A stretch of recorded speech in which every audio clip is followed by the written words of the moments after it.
Kita masuk bab majaa fi husnil ahdi. Itu bab yang datang pada menyatakan ingat akan masa yang baik.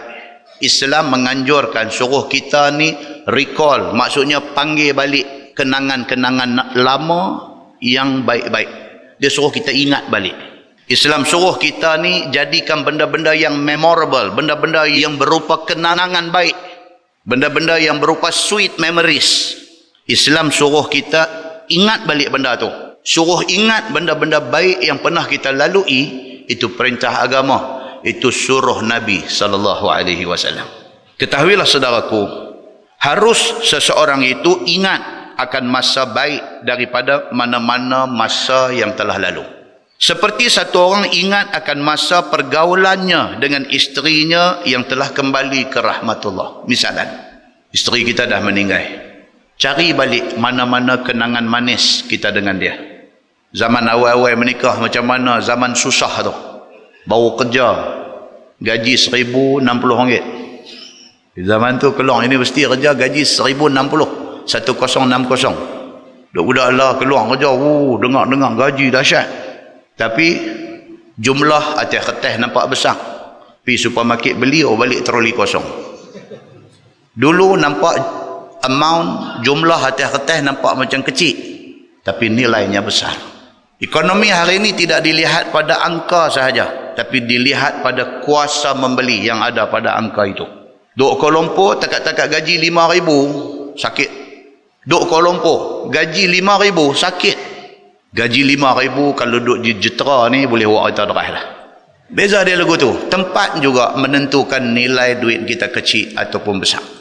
Ingat balik kenangan kita masa mula menikah dengan bini kita dulu. Masa tu baru kerja, gaji berapa dit. Pergi duduk rumah sewa. Almari pun pakai almari plastik. Almari beli rangka besi serelum plastik. Beli pun di Pekan Danok. Ingat balik cerita-cerita tu semua. Bini dah tak ada, bini dah meninggal. Ingat balik zaman mula-mula menikah dengan dia, kesusahan yang diharung bersama tu. Ingat balik. Islam suruh benda tu. Islam suruh kita buat macam tu. Pasal apa? Di situ akan timbul appreciation. Kita akan rasa kita nak menghargai dia. Kerana waktu susah dia dengan kita.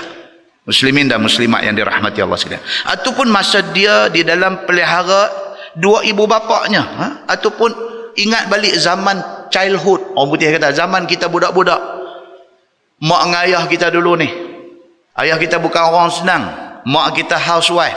Suri rumah tangga sepenuh masa.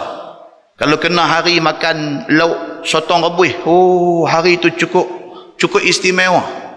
Ayah pergi market, balik main sotong. Mak abang dah. Mak kata hari ni mak buat sotong rebus nah. Sotong rebus tuan-tuan. Bubuh bawang, bubuh serai sikit rebus. Anak ramai merenyut nak makan sotong rebus ni. Dapat seorang sekoknya. Kerat sotong tu, kerat-kerat buh buat cincin dulu. Makan nasi, cincin, buat cincin dulu. Habis nasi tak lagi baru gerit. Tak tahulah kot tuan-tuan makan sotong sekilo sehari. Kita yang melalui zaman tu dulu, Masya Allah kata, kita hargai. Macam mana zaman tu, zaman mak ayah kita dulu ni, macam tu. Kita dibesarkan dalam keadaan susah macam tu. Kita boleh duk ingat benda tu. Islam suruh. Kemudian dia kata, dan ingat balik kenangan kamu dengan saudara-saudara kamu. Dengan abang, dengan kak kita. Duk besar sama ni. Abang kita beza 2 tahun dengan kita. Adik kita beza setahun dengan kita. Kak kita. Ingat balik masa duk meremba ni. Masa duk besar bersama ni dulu ni. Adik hak nombor 5. Marah kak hak nombor 1. Marah pasal apa? Pasal dia pergi curi makan serbuk Melo di dapur. Benda-benda macam ni. Dia kata very memorable. Satu kenangan.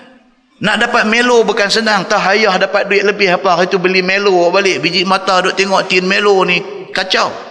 Lepas sikit ambil cancar kecil. Pergi colek tin Melo tu. Cedok tuang dalam mulut. Kak nampak.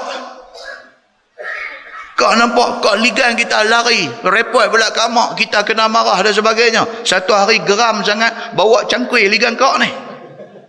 Masing-masing orang. Masing-masing cerita. Satu orang dengan satu orang tak sama cerita. Ada satu orang cerita dia lebih menarik daripada 10 orang yang lain. Masing-masing cerita, masing-masing ingat cerita-cerita itu disuruh oleh agama. Ataupun dia kata ingatkan balik taulan-taulannya dan lain-lainnya. Ingat balik kawan-kawan zaman sekolah kita dulu. Ingat balik kehidupan kita di zaman sekolah dulu, zaman budak-budak dulu. Lepas sekolah tak balik rumah, pakat kayuh gerek pergi mandi sungai, pergi mandi parit ban. Sekali nak balik ni apa kau buat bagi muka elok-elok sikit, balik makan nasi. Ayah ni dia tak suap, dia duk tengok muka kita. Hampir mandi ban dia tanya. Soalan tu bunyi macam nak putih jantung ni. Pasal kita tahu pantang ayah kita ni pergi mandi ban. Dan kita sudah pergi buat benda yang melanggar pantang dia. Kita ni duk suap nasi bagi laju, nak bagi habis cepat. Dia duk perhati rambut cerin, duk kena selut ban. Dia kata hang mandi ban ke, dengar yang tu macam jantung ni putih jatuh dalam perut ni. Berhenti makan nasi, pergi basuh tangan masa tu juga, dia pergi tarik tali pinggang duk di seluar hak duk gantung di tiang tu. Dia tarik, dia kata hang mai sini.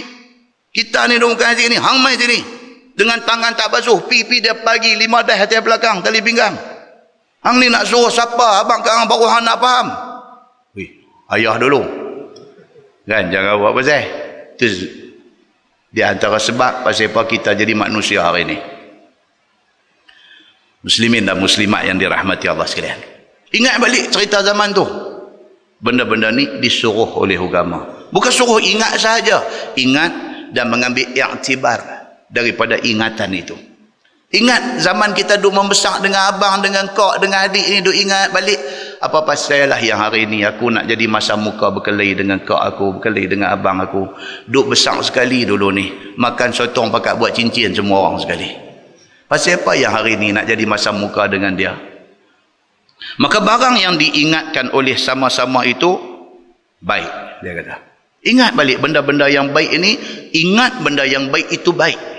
Dan sama-sama sempurna muafakah pada dunia dan akhiratnya. Bila kita ingat benda-benda ni, kita boleh satu hati balik. Kalau kita duk jadi nak marah dekat isteri, kita ingat balik kesusahan yang dia harung bersama, hilang marah kita kat dia. Kalau kita jadi kecil hati dengan kak, dengan abang, dengan adik dan sebagainya, ingat balik cerita lama dulu ni, hilang marah kita dekat dia. Ini yang disuruh oleh agama kepada kita semua. Adapun pada dunianya, ingatkan sama setuju sebarang dibuat dan sebarang yang tidak dibuat. Ingat balik zaman kita sehati sejiwa dulu. Nak buat satu-satu benda, bincang dulu dibuat. Nak buat satu-satu benda, bincang dulu, tak jadi buat. Kenapa dulu kita boleh sehati sejiwa? Kenapa sekarang nak jadi bermusuh bermasa muka? Dan pada akhiratnya sama-sama setuju mengerjakan suruhan dan menjauhkan segala maksiatnya. Ingat balik dari segi akhiratnya, kita ni sejak daripada kita kenal agama, kita duduk pergi masjid, kita duduk pergi mengaji dengan isteri kita, dia very supportive, dia support kita. Tak abang aja kata ni malam ni ada kuliah ni di Masjid Tanah Merah. Oh, dia kata, oh betul juga malam ni, tak apa. Saya masak awal, kita makan awal, kita bagi anak nak makan awal. Sekali kita pi. Sehati sejiwa dari segi akhirat pun. Ingat balik benda-benda ni semua, kita akan hargai kehidupan itu. Muslimin dan muslimat yang dirahmati Allah sekalian. Bermula dalil yang menunjukkan atas harus ingat akan masa baik daripada masa yang telah lalu itu ialah perbuatan Nabi SAW. Yang inilah syoknya yang kata kitab Baharul Mazi ni tuan-tuan. Syok dia yang tu. Dia buat main lah apa tajuk pun, dia sandang dekat hadis Nabi. So kita tak mau dalam hidup kita, kita pergi buat benda yang tak tahu Nabi buat tak buat. Kita tak mau. Kita nak buat benda hak Nabi buat. Syoknya Baharul Mazi ni pasal ni. Bila dia cakap satu benda, bila dia highlight satu topik, dia bagi tahu ini hadis dia, Nabi buat. Dan dia bagi tahu status hadis itu. Hadis ni apa? Sahih kah? Hasan kah? Hasan sahih kah? Dhaif kah? Mungkar kah? Maudhu' ke apakah? Dia bagi tahu. Dan kita tahu benda hak kita nak jadikan pegangan dari segi amalan kita itu, kita tahu dengan pengetahuan yang mantap. Allah memberkati jasa Syekh Idris Al-Barbawi ini. Baik. Sebagaimana dalam hadis yang dikeluarkan oleh Imam At-Tirmizi, kata dia an Aisyah radhiyallahu anha qalat, "Ma ghirtu ala ahadin min azwajin Nabi sallallahu alaihi wasallam, ma ghirtu ala Khadijah." Diriwayatkan daripada satu isteri Nabi SAW, nama dia Aisyah radhiyallahu anha. Kata dia, tiada aku cemburu atas satu orang pun daripada isteri-isteri Nabi SAW seperti mana cemburu aku kepada Khadijah radhiyallahu anha. Aisyah, dia isteri Nabi paling muda. Bukan yang paling cantik, tapi dia isteri Nabi yang paling muda. Dan banyak hadis mai cerita sayang Nabi ke dia. Walaupun Nabi cukup sayang dekat dia, dekat Aisyah ni, tapi Aisyah sendiri dia kata, aku satu benda yang aku tak boleh sorok. Ada satu benda yang aku tak boleh sembunyi. Apa dia? Cemburu aku kepada Khadijah. Dia kata, aku tahu Nabi sayang aku. Daripada ada ramai ni, aku ni Nabi lebih sayang, aku tahu. Walaupun macam tu ada sikit dalam hati aku ada ghir tu, aku cemburu kepada Khadijah. Walhal Khadijah sudah wafat. Khadijah tak ada dah, Khadijah dah mati pun dah. Dan Nabi SAW, macam kita tahu, Nabi tidak menikah dengan isteri lain selagi mana Khadijah ada. Wafat Khadijah apa semua, Nabi hijrah mai ke Madinah, barulah Nabi menikah. Walaupun Nabi menikah dan Nabi menikah, tapi kenangan Nabi dengan Khadijah itu tak boleh dipadam. So kita baca. Khadijah iaitu isteri Nabi SAW yang pertama. Wa ma bi an akuna adraktuha wa ma dhaka illa li kathrati dhikri Rasulillah sallallahu alaihi wasallam laha. Padahalnya Aisyah kata, tiadalah Khadijah itu denganku bahawa ada aku berjumpa dengan dia. Pening ayat tu. Aisyah nak kata apa? Dia kata, sedangkan aku tak pernah tengok pun Khadijah ni, tapi aku cemburu dekat Khadijah. Dia kata, kerana Khadijah telah mati dan beberapa tahun kemudian barulah Nabi SAW menikah dengan aku. Aku tak pernah tengok pun Khadijah ni, tak pernah tahu pun rupa dia macam mana. Pasal apa? Pasal Khadijah dah wafat dah masa di Mekah tu. Nabi mai ke Madinah, Nabi kahwin dengan aku tak pernah tengok pun rupa Khadijah ni. Dan tiada aku cemburu sangat akan Siti Khadijah itu, melainkan kerana banyaknya kenang dan ingat Nabi SAW padanya. Aku tak pernah tengok dia, kok kata aku nak jealous dekat dia pasal dia serak pada aku, kok kata aku nak cemburu kat dia pasal dia ni. Tak ada, aku tak pernah tengok dia. Aku tak tahu rupa dia macam mana, aku tak tahu bentuk badan dia macam mana, aku tak tahu perangai dia macam mana. Tapi yang aku jadi cemburu ni pasal apa? Pasal Nabi SAW alih-alih duk sebut Khadijah, alih-alih duk sebut Khadijah. Berjaya Khadijah ini pahat hati Nabi SAW. Dia engrave, orang Allah kata, dia engrave nama dia di hati Nabi SAW.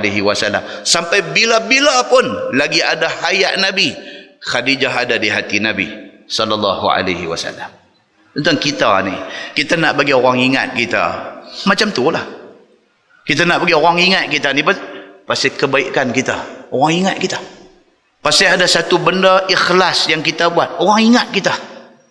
Sampai kita tak ada dah berapa lama pun, lama-lama sekali orang sebut nama kita. Maknanya kita ada di hati mereka.